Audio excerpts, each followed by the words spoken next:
BJP সরকার।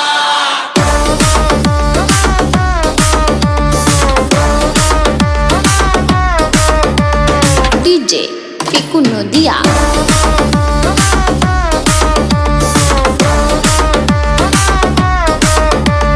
26,000 চাকরি গেল, যোগ্য পায় না বিচার। কয়লা বালি গরু মানুষ সবই হচ্ছে পাচার। হাটের তলায় লুকিয়ে রাখা কালো টাকার পাহাড়। প্রতিবাদ করলে বলে বিরোধী ধরে মার। সব দুঃখ ঘোচাতে হবে, সইব না তো আর।